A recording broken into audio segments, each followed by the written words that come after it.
Y uno después de una apretada de 15 mangos, ¿qué comía va a pedir uno en la noche? Claro. Y era mango y lacha, que es el más sabroso. Mango y lacha, ¿cómo es eso? ¿Qué tan importante fue para ti tener una mujer al lado en serio y no estar picando? Y Milagros me hizo a mí la pregunta que me cambió la vida, me cambió la forma de pensar y me cambió la visión de todo lo que yo estaba haciendo en ese momento.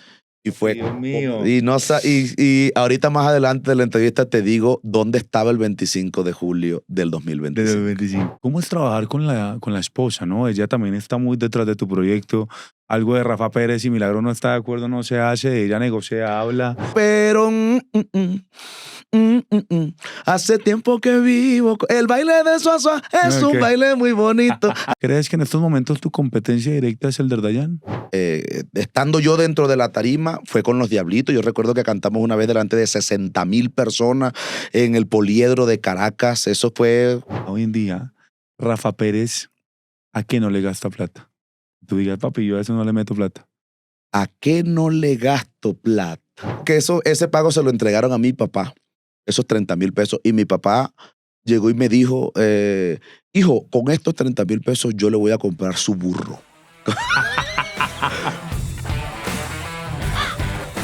Combo de Te lo dice Cuervo, como siempre, estamos muy contentos de ver cómo crece ese proyecto tan lindo, gracias a ustedes. Yo tengo un amigo, oiga, amigo, estuve en su matrimonio, he visto ese crecimiento, el señor tiene un vozarrón, es talentoso, le ha tocado duro, se ha parado, se ha levantado, es un ejemplo y un orgullo colombiano. Rafa Pérez, señor, bienvenido, papi, pero ¿cómo estamos, papito? ¡Qué espectáculo, ¿Cómo hombre! ahí, oye? Mi hermano, qué felicidad estar aquí compartiendo contigo, conversando de todo un poco, sin filtro, como me dijiste. Sin filtro, señores. Y bueno, saludando y aportando también un grano de arena al crecimiento de esto tuyo, mi hermano, que también me enorgullece cómo hemos crecido, gracias a Dios. Tenemos muchos años conociéndonos y bueno, qué bonito que podamos hoy sentarnos aquí a conversar y a disfrutar de las mieles del triunfo que Dios nos regala. Amén. Oiga, te lo dice Cuervo Rafa Pérez aquí. Papi, vamos a empezar por los inicios.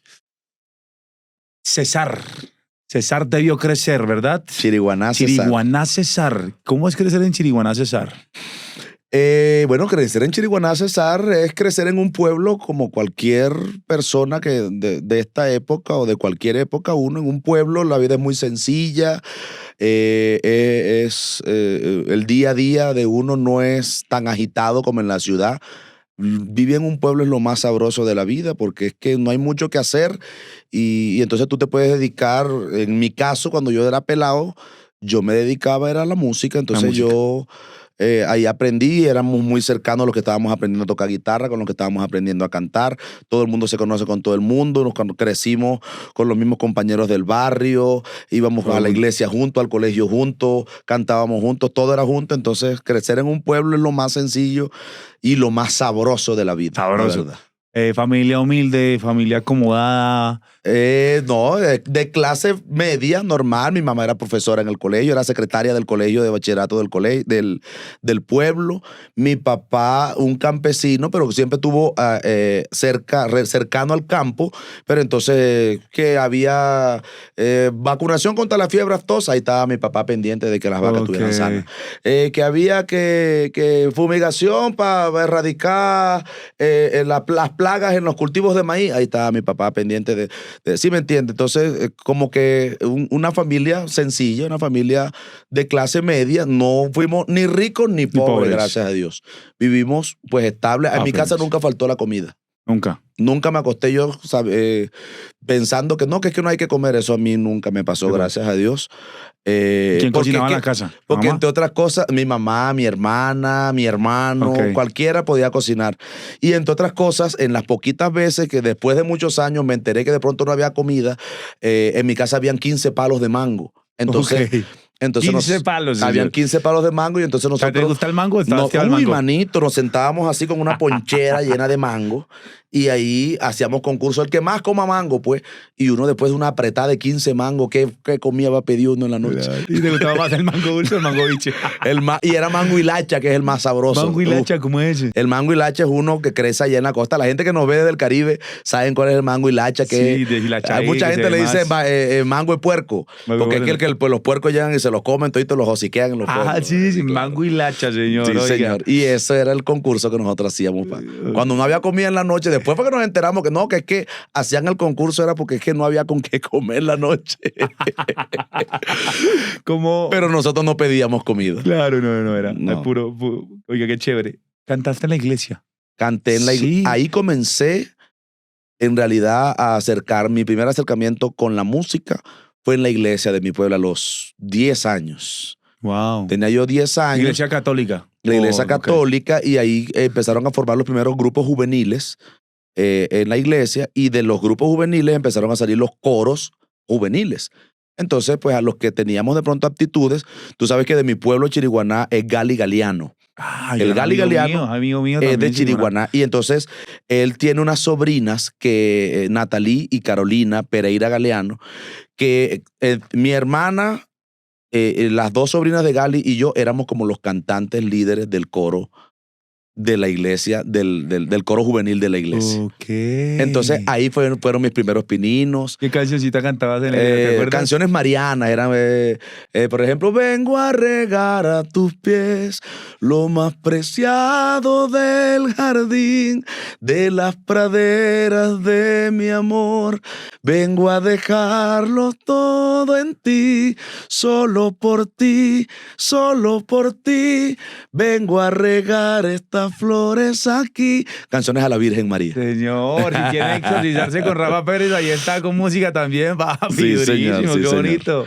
Ahí Oye, fueron mis inicios. Qué bonito. ¿Cómo llega la música vallenata a ti? Es obvio que creciste en medio del vallenato, pero ¿cómo llega a ti el vallenato y ya volverlo un proyecto de verdad? Sé que por allá en el 2013 ganaste un concurso, pero antes de eso, ¿qué pasaba? Antes de eso, bueno, en la región, en el Cesar, la Guajira, en toda la costa, pues el vallenato es la música que más se escucha. En mi pueblo como tal, que está en el centro del Cesar, esa es como la línea divisoria entre la costa y el interior del país. Entonces en Chiriguaná se escucha de todo. Se escucha tanto la música del interior, o sea, música popular, etcétera. Se escucha salsa, se escucha, y también se escucha entonces vallenato, champeta. Entonces esa región del centro del Cesar es muy rica a nivel cultural porque tiene influencia tanto del interior como del Caribe. Okay. Entonces, pero lo que más predomina obviamente es la música vallenata, y en mi casa todo el mundo escuchaba, lo que más se escuchaba era Rafael Orozco, era Silvio Brito, eran Los Diablitos en ese momento de Omar Geles y Miguel Morales, era Diomedes Díaz, Poncho Zuleta, Jorge Oñate, Farid Ortiz, en fin. Entonces ahí es donde uno empieza como que con el día a día a enamorarse de las canciones. Yo recuerdo que cuando yo estaba pelado había una canción que sonaba en la emisora todos los días, que era A una sirena. Cuentan que un barco viajero surcaba las aguas bajo las estrellas. Y yo me sentaba así a la orilla de la mesa, así a escuchar el radio, y yo me imaginaba las historias, me imaginaba la sirena y el barco que se hundía y el muchacho que tocaba guitarra y se enamoraba de la sirena. Yo lloraba en ese momento. Mira que muchos años después, yo sigo contando esa historia porque en realidad a mí me marcó la vida. Eso, de las primeras canciones que a mí me gustó del vallenato fue A una sirena y Tierra Mala. Ok. Tierra Mala fueron de las primeras canciones vallenatas que me gustaron, y yo las cantaba así como si estuviera despechado, como si estuviera, mejor dicho, enamorado. Y bueno, ahí poco a poco uno fue contagiándose, pero mi primer encuentro a nivel profesional con la música vallenata fue cuando me mudo de Chiriguaná para Valledupar. Ya eso de los 15 años, que yo estaba terminando el bachillerato, mi hermanita menor estaba terminando la primaria, mi hermana mayor ya vivía en Valledupar, que estaba estudiando psicología. Entonces mis padres deciden mudarse a Valledupar, y ahí es donde entonces ya en firme, ya es mi cercanía del todo con la música vallenata. Yo venía con mi talento, ya yo sabía hacer voces, que había aprendido en la iglesia del pueblo, había aprendido a hacer voces. Entonces empecé ya a codearme con gente que también, Valledupar es también como un pueblo un poquito más grande, pero también se conoce todo el mundo, entonces en realidad fue fácil uno ir conociéndose con uno, y hay muchos artistas, hay mucho talento, hay mucho... Entonces ahí comenzó mis primeras experiencias con el vallenato como tal. Oye, fuiste corista. Fui corista, Fuiste corista. Una anécdota, así que recuerdes de ser corista. ¿Cuánto fue ese primer pago que tuviste de corista? Que tuviste ya poquito, harto, 30 barras. A mí me pasó de todo. Antes de ser corista y antes de mi encuentro con la música vallenata, por ejemplo, yo canté merengue dominicano. Merengue dominicano. Sí, claro. En Curumaní, había una orquesta que se llamaba Sensacional. Okay. Entonces, yo pertenecía a la banda municipal, la banda musical del pueblo, y entonces de Curumaní empezaron a llamar a artistas de la región como para que entre todos formáramos una orquesta para la región. Okay. Y yo entré ahí a cantar. Entonces, habían varios cantantes, había una muchacha, dos señores, y estaba yo, que era el pelado. Entonces, la muchacha cantaba como los boleros, las baladas. Había un señor que cantaba muy bien las salsas, el otro señor cantaba la música tropical, y a mí me tocaba cantar. En ese momento estaba de moda, pero... hace tiempo que vivo. El baile de Suazua es un baile muy bonito. Entonces, exactamente. Entonces yo cantaba los merengues dominicanos en la orquesta. Wow, y a mí, cuando en esa época me pagaban, recuerdo tanto, el primer pago mío fueron 30,000 pesos. 30,000 pesos. ¿Y bien? Sí, no, súper bien. Yo recuerdo que ese pago se lo entregaron a mi papá, esos 30,000 pesos, y mi papá llegó y me dijo, hijo, con estos 30,000 pesos yo le voy a comprar su burro. Para que usted tenga su burrito. Cuando usted tenga ganas de ir a la finca, usted va a tener su burrito ahí. Y mi papá compró mi burrito, Rafita Junior. Mi papá compró un burrito con los 30,000 pesos de mi primer pago. Se acabó sensacional. Se acabó sensacional. No, yo de ahí me mudé pues para Valledupar. Y de ahí empezaste a hacer coros aquí. Empiezo a hacer coros. Entonces, un día en una grabación me descubren y estaban buscando coristas en Los Chiches Vallenatos de Osmar Pérez. Okay. Entonces me recomendaron en Los Chiches y ahí ya comenzó, entré a Los Chiches y comencé enseguida a viajar por todo el interior del país. Recuerdo que mi primera gira fue Cali, Pereira, Armenia, Manizales, y terminamos en la Feria de las Flores en Medellín. Te puedes imaginar, entonces yo ese choque, ese encuentro mío ya con las tarimas grandes, con los escenarios gigantes, claro, con gente, con otras culturas, con otras costumbres, las mujeres por todos lados, las mujeres hermosas de todas esas regiones. Entonces yo me volví loco. Claro, no era loco, no te tengo que chulear cada municipio. Sí, exactamente. Ese era el objetivo. Es lo que uno primero piensa, es lo primero que uno piensa, literalmente. El que diga que no es mentiroso, lo tienen allá en la casa sometido. Sí. Totalmente. Haces coros, viajas, haces efecto tarima y todas tus tarimas, porque también es de sentir que estás tocando las 10,000, 5,000, 15,000, claro, viajando, eso es... Viví experiencias inolvidables, y ya no solo con Los Chiches, ya después de que con Los Chiches empiezo a recorrer Colombia, ya después entonces empezamos a viajar a México, empezamos a viajar a Estados Unidos, a Canadá, a Ecuador, a conocer otros países. Luego entonces cambio de agrupación, entonces también estuve con Los Diablitos cuando estaba Omar Geles y Alex Manga. Okay. Entonces empiezo a viajar también con Los Diablitos. Fui corista con Miguel Morales, con Beto Zabaleta. ¿Dónde ganaste más? Jorge Oñate. ¿Dónde gané más? Cuando fui siendo corista. Obviamente pues eran tiempos diferentes todo, pero ganaste más que con Jorge, con... No, yo creo que con Los Chiches. Los Chiches. Con Los Chiches pudo haber sido como que la agrupación donde más duré, donde mejor me pagaban, creo que fue en Los Diablitos. Los Diablitos era una agrupación internacional y había, mejor dicho, era una organización súper grande. De hecho, lo más grande que hasta en ese momento yo había vivido en una tarima, estando yo dentro de la tarima, fue con Los Diablitos. Yo recuerdo que cantamos una vez delante de 60,000 personas en el Poliedro de Caracas. Eso fue inolvidable para mí. Eso ha sido una de las experiencias más grandes que he vivido yo estando en una tarima. Sí, wow. La verdad es que se vivieron muchísimas cosas, la verdad. Qué bonito. En el momento en que estás, obviamente como corista y detrás, siempre está, yo quiero ser Rafa Pérez, yo quiero sacar lo mío. ¿O nunca lo pensaste en ese momento? ¿O la vida te llevó? La vida me llevó, porque yo en realidad, yo siempre le agradecía a Dios. Yo recuerdo tanto que el día que yo cumplí 18 años, conocí los Estados Unidos. El 22 de septiembre del 2002 conocí yo los Estados Unidos. fui por primera vez, pisé Miami, que fui de gira por primera vez con los Chiches Vallenatos. Okay. Entonces yo, pues, te puedes imaginar, un joven de 18 años, yo decía, Dios mío, ¿dónde me tienes tú por medio de la música? ¿A dónde más me irás a llevar? ¿Cuándo será el día? En algún momento lo pensé, ¿cuándo será el día que yo podré hacer un viaje así, internacional, por mis propios medios y no que sea a trabajar? En ese momento uno lo sueña, pero en realidad, pues estaba cómodo, estaba tranquilo, estaba ahí en una zona de confort hasta que un día, de todas las agrupaciones, yo me salía de una para otra. Yo me salía de los Chiches, me salí para los Diablitos. De los Diablitos me volví a salir para los Chiches. Después de los Chiches me fui para donde Miguel Morales. De Miguel Morales me fui para Jorge Oñate, para Beto Zabaleta, perdón. Y entonces, de la única agrupación donde me sacaron fue de Beto Zabaleta. Sí. Me sacaron porque...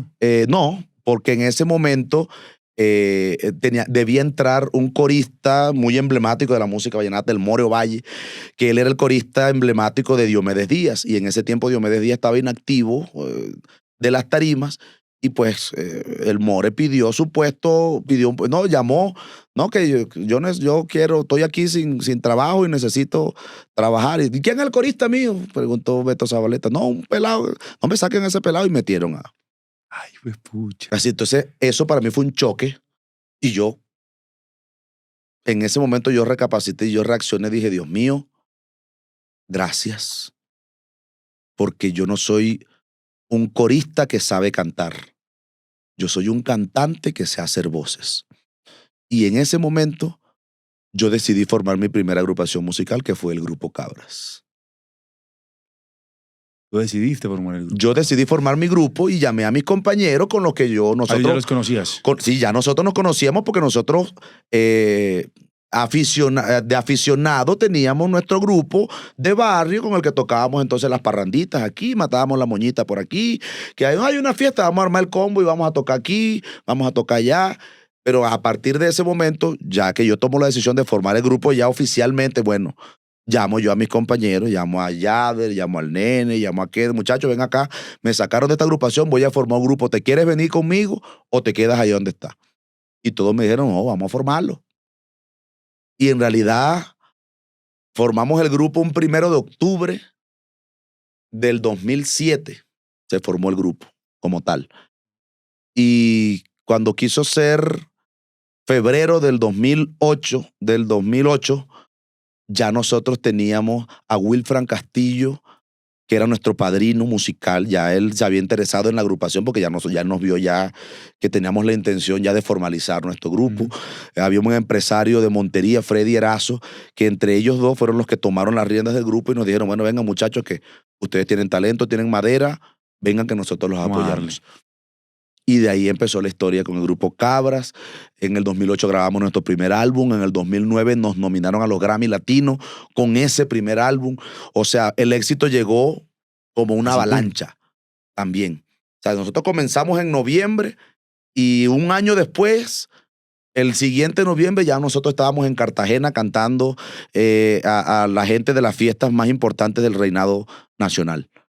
Un año después. Entonces fue muy rápido. Fue muy rápido. El crecimiento fue muy abrumador y nosotros no teníamos ni siquiera la primera producción musical afuera. Claro. ¿Y eran todos socios? Éramos socios. Todos, o sea, cantantes con Wilfran, con el empresario. ¿Cómo era? Sí. Nosotros, los socios de la agrupación, éramos 5 a la imagen, 4 de los 5 éramos socios. Y aparte de eso, entonces, nuestros socios financieros, por así decirlo, los inversionistas de nosotros fueron Wilfran Castillo y Freddy Erazo. Entonces nos asociamos el grupo con ellos dos. Ok. Cuando se acaba Cabras, ¿qué pasa con Rafa? O sea, hay un antes y un después en tu vida de decir, ya es momento de ser Rafa Pérez, tuviste que tomar otra decisión. Sí. ¿Cómo fue eso? Llega un momento, después de todos los logros, de muchos reconocimientos. La vida económica cambió también. Sí, claro, y el ritmo también artístico. Nosotros pues llegamos a muchos rincones de Colombia, nos nominaron, estando yo dentro de la agrupación, nos nominaron 2 veces a los Grammy Latinos, fuimos a los Estados Unidos y ya al año y medio, 2 años de habernos conformado como agrupación, ya estábamos en la misma alfombra con Marc Anthony, con Juan Luis Guerra, con Laura Pausini, con Wisin y Yandel, con Maná, ¿sí me entiendes? Con muchos grupos internacionales. Recuerdo que ese año 2009 el homenajeado fue Juan Gabriel. Entonces ya nosotros estábamos en el mismo escenario, en la misma parte donde estaban todos esos grandes artistas latinoamericanos. Entonces nosotros dijimos, no, esto es fácil. Ya nosotros estamos coronados, ya nosotros estamos listos, ya somos grandes. Ese año nos nominaron, recuerdo, con Diomedes Díaz, con Iván Villazón, Peter Manjarrés y Silvestre Dangond. Pero ya nosotros nos creíamos grandes y el siguiente álbum, mejor dicho, nos volvimos locos, mejor dicho, y rellenamos el álbum de Salud. O sea, nos pasó todos los tropiezos y todas las cosas que nos podían pasar, nos pasaron durante todos esos primeros años. Y fuimos aprendiendo a los golpes, a los machetazos, nos parábamos, nos levantábamos, nos sacudíamos y seguíamos para adelante. Ya hubo un momento, 8 años después, en el que pues ya todo empezaba como a ser incierto de qué venía después, porque ya entramos en una monotonía, ya éramos exitosos, ya había cambiado la situación económica de todos nosotros, entonces ahí las prioridades empiezan a cambiar de cada quien. Claro. Y a mí, para ese mismo tiempo, en esos días yo me conocí con Milagros, y Milagros me hizo a mí la pregunta que me cambió la vida, me cambió la forma de pensar y me cambió la visión de todo lo que yo estaba haciendo en ese momento. La pregunta me la hizo un 25 de julio del 2015 y fue, ¿cómo te ves tú en 10 años? Fue la pregunta que ella me hizo. Cuando ella me pregunta, ¿cómo te ves tú en 10 años? Y yo me imagino 25 de julio del 2025. Hárcole, yo todavía en esta misma brincadera, ya yo con 40 años. Yo tenía 30 en ese momento. Brincando todavía en las tarimas, peleando por una cosa y por otra, por estupideces, por bobadas. Me dio mucho miedo. Muchísimo miedo me dio. Y a partir de ese día me di cuenta que si tenía sueños, no estaba haciendo nada para alcanzarlos. A pesar de que ya era exitoso, a pesar de que ya tenía fama, reconocimiento y medianamente se movía la economía. Medianamente porque para mí eso era lo más que yo había ganado. Pero justo después que me salí, aún comenzando con mi carrera, que de ahí para adelante vino el desierto mío, ya yo ganaba más. Estando en el desierto ya yo ganaba más que lo que ganaba siendo exitoso en Cabras. Financieramente hablando. Claro. Pues pucha. ¿Cómo te ven ustedes en 10 años, señores? Ya me puso a ¿Cómo te ves en 10 años? Papi, Dios mío. Y ahorita más adelante de la entrevista te digo dónde estaba el 25 de julio del 2025. Del 2025, listo. Del 2015. Oye, cuando llega Milagrosa a tu vida, obviamente tú venías de otro matrimonio. Sí. Como aproximadamente 8 años duraste ahí, Sí. ¿verdad? ¿Qué tan importante hablando y aquí entramos a la jaula del cuervo con esto, entramos a la jaula del cuervo. ¿Qué tan importante fue para ti que igual era un man que no es feo, que tuviste tu presencia, que tuviste efecto tarima, que tuviste tu platica, tu vaina? ¿Qué tan importante fue para ti tener una mujer al lado en serio y no estar picando? Hey, el hombre, la música, uno tiene que vivir todas las etapas, pero ¿qué tan importante fue para ti? ¿Y por qué decides terminar ese matrimonio? Yo pienso que uno en medio de la juventud comete muchos errores y son hasta necesarios.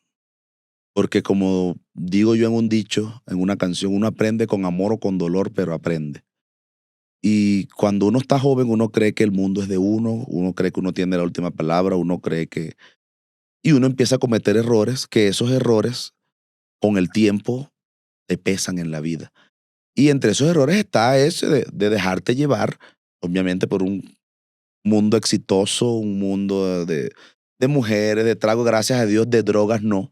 Nunca llegué a las drogas. Siempre tuve mucho pavor, mucho respeto a las drogas y nunca ni siquiera me acerqué ni dejé acercarme a las drogas, pero sí al alcohol y a las mujeres.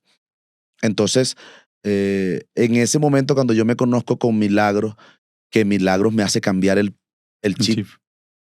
Y ella ya viene como con otra visión, como con con una estructura de vida, como con un fundamento de vida, como con un futuro, ella dentro de ella, y ella empezó a transmitírmelo por medio de su ejemplo, por medio de su actuar, por medio de que ella tenía su empresa, que era familiar y que ella se producía ella misma su sustento y que, ¿sí me entiendes? Me empieza a mostrar otra visión, otra forma de ver Ujú. la vida y ya yo empiezo como que a alejarme de esas malas prácticas, de esas malas costumbres que traía del pasado. Eso fue un choque y tuve que tocar fondo, obviamente, para poder, o sea, hubo un momento en que por poco pierdo a Milagro porque yo todavía, para poder entenderlo, hubo un día que estaba tomando por allá, ya yo estaba, salía empezando a hablar, a conversar con Milagro, y un día me fui a tomar con unos amigos, y yo no sé, me dieron alguna vaina loca, y yo quedé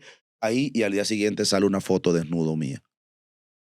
Y esas fotos se empiezan a regar por todos los grupos de WhatsApp, en ese momento, por el correo de las brujas, por todos lados, y esa foto, eso fue un escándalo nacional en ese momento.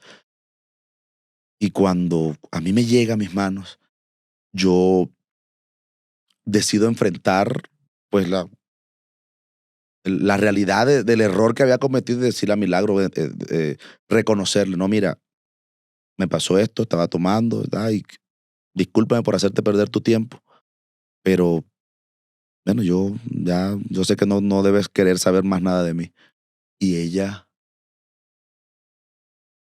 en vez de darme la espalda, lo que hizo en ese momento fue apoyarme y decirme no, porque yo venía pues de la reciente ruptura de mi matrimonio, que también se había acabado también, pues por motivos personales que no me gusta nunca Ujú. ventilarlos.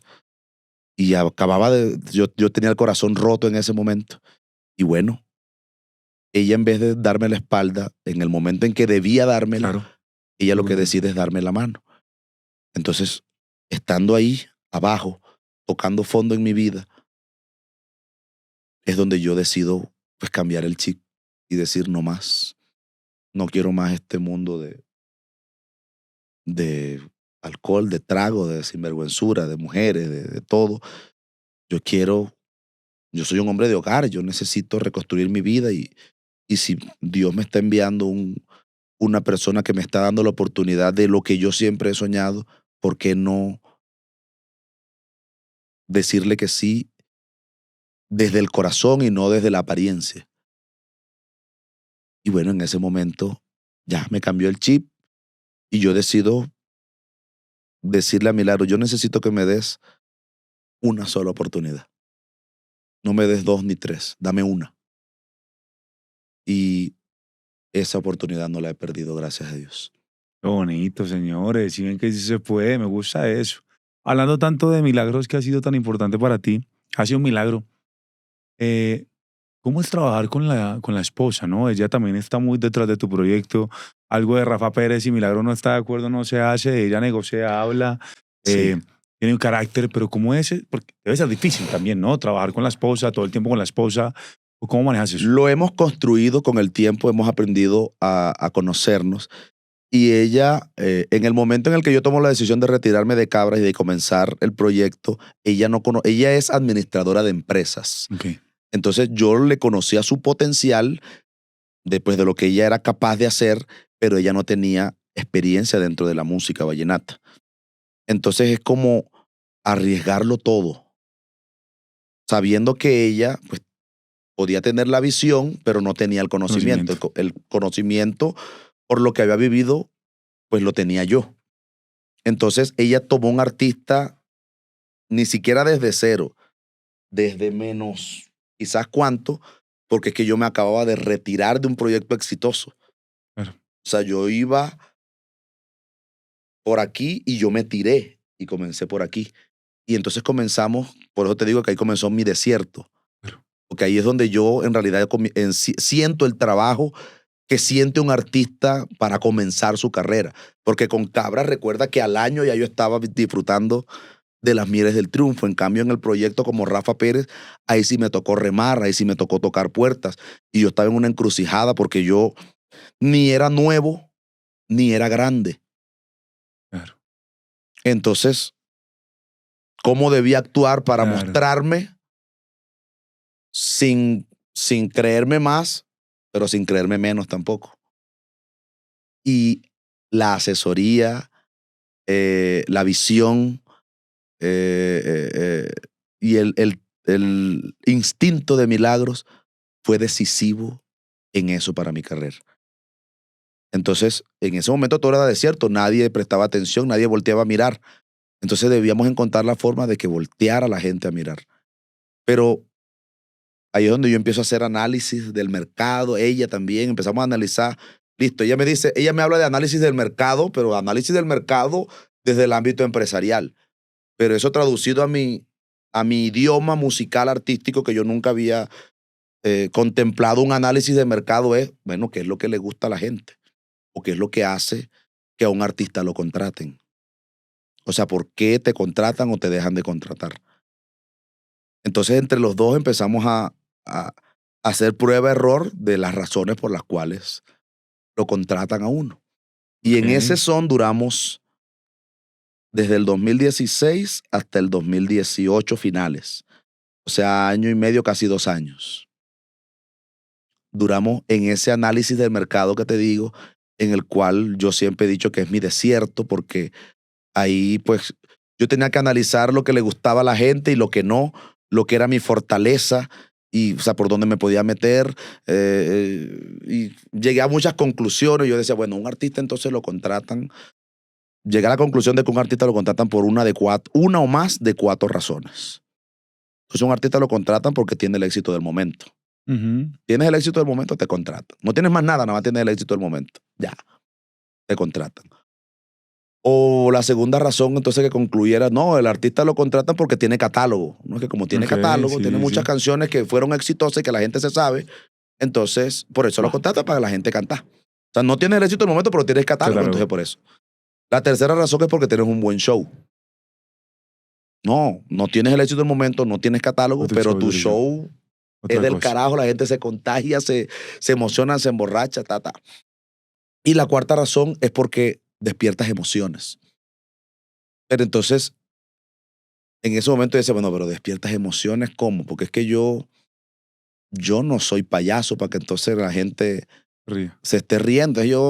La emoción, la más cercana para que uno concluye, no, vamos a hacer que la gente se ría. Pero yo no soy payaso, ni nunca he dado para estar entonces payaseando y haciendo locuras que van en contra de mi personalidad como tal. Entonces, ¿cómo hago para despertar emociones? Decía yo en ese momento.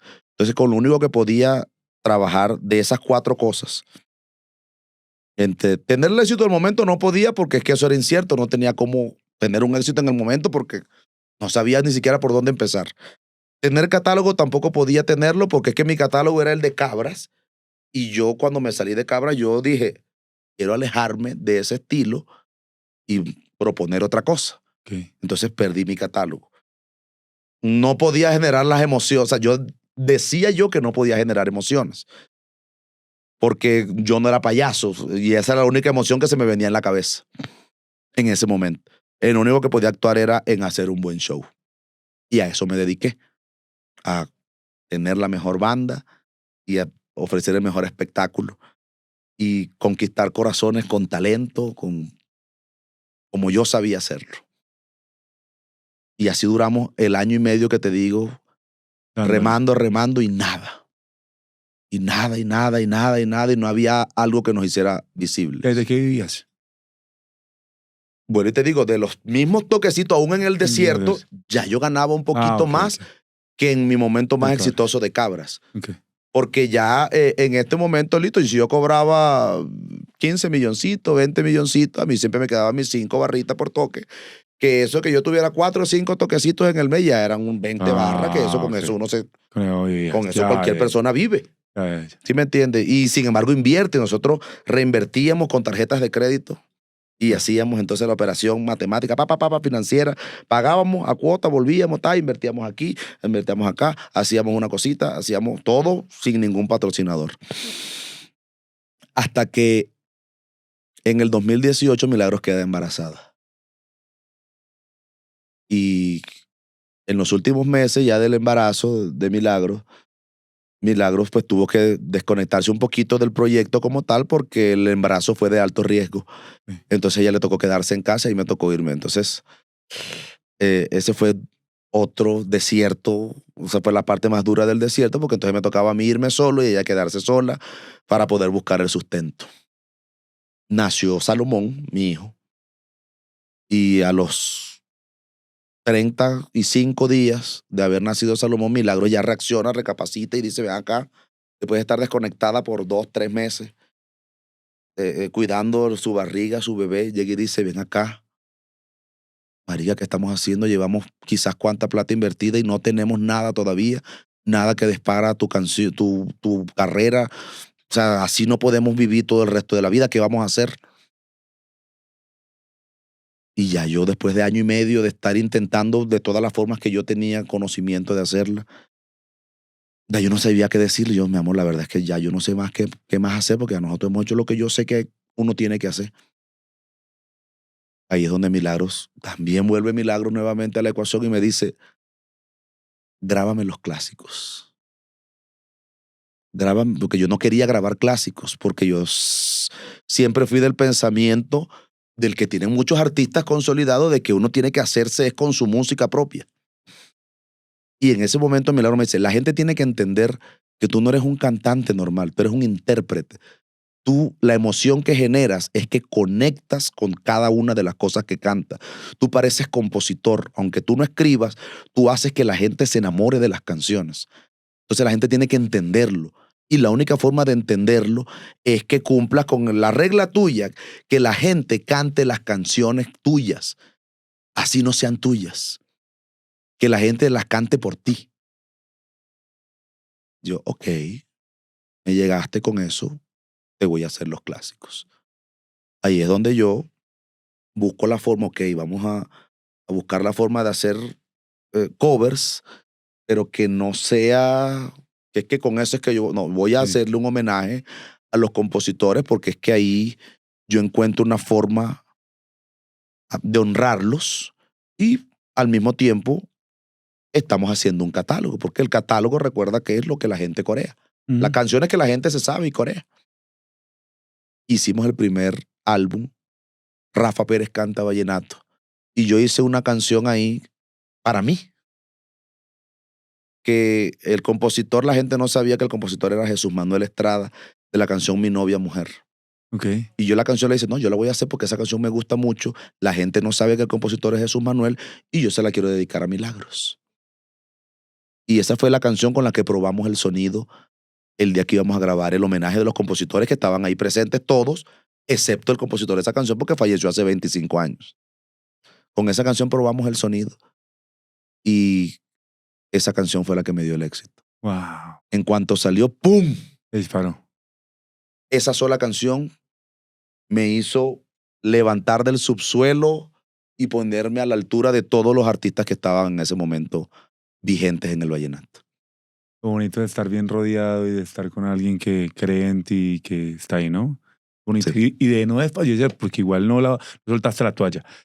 Eso es lo bonito de la vida. Rafita, aquí nos podemos quedar hablando 5 horas, pero yo sé que lo que hay son cosas. Para cerrar la jaula del cuervo, ¿crees que en estos momentos tu competencia directa es el de Dayan? No, No. no. Yo siento que mi competencia siempre he sido yo mismo. Ok. Yo pretendo siempre. Yo vengo de una generación distinta a la de él. Él es de una generación un poco más reciente que la mía. Yo vengo de la relación de la generación en donde está el Churo Díaz, Martín Elías, el Grupo Cabras, que nosotros nacimos por allá a mediados del 2005, 2006, 2007, fue que comenzamos nosotros a dar nuestros primeros pininos. Los muchachos que están haciendo un trabajo increíble dentro de la música vallenata vienen de una generación siguiente, pero yo me considero de esta generación pasada. Entonces yo lo que entiendo es que esa generación quedó como estancada porque Martín se murió, el Grupo Cabras se desintegró, el Churo Díaz encontró su nicho en la costa más que todo, y entonces por eso yo siento que mi competencia soy yo mismo. Yo trato de sacar adelante la cara por la información que tengo de la generación anterior mía y por la información que tengo de las nuevas tendencias de la industria de la siguiente generación. Entonces tal vez la gente, pues como mi nombre empezó a figurar fue en la generación siguiente, que es donde está Elder Dayan, en donde está Diego Daza, y de ahí para adelante pueden venir todos los muchachos que han venido saliendo de la más reciente generación. Entonces pueden de pronto comparar el proceso mío pues con el de todos los muchachos, pero son procesos muy distintos todos. Todos son diferentes.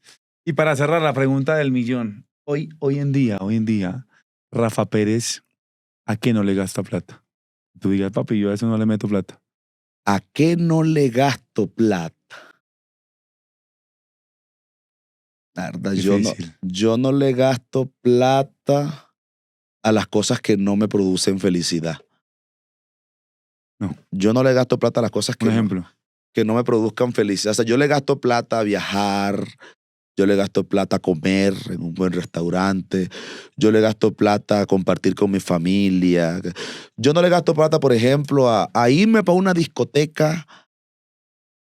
A irme para una discoteca, no, porque no le encuentro felicidad a yo irme a discotequear, no le encuentro felicidad a eso. Entonces no le gasto plata. Rafa Pérez, señor, salió de la jaula del cuervo, papi, muy bien. La cámara es tuya para que te quejes ahí. A mí me gusta que los artistas se quejen porque ustedes siempre están sonriendo, dando la foto, quéjese ahí a la cámara. Por lo que quiera, situación del país, bueno, por radio, por fútbol. Yo me voy a quejar de los haters. Ok. Yo me voy a quejar de ellos porque en realidad no encuentran felicidad ni siquiera en su propia vida, sino que encuentran felicidad en amargarle la vida a las personas que ni siquiera los conocen, a las personas que ni siquiera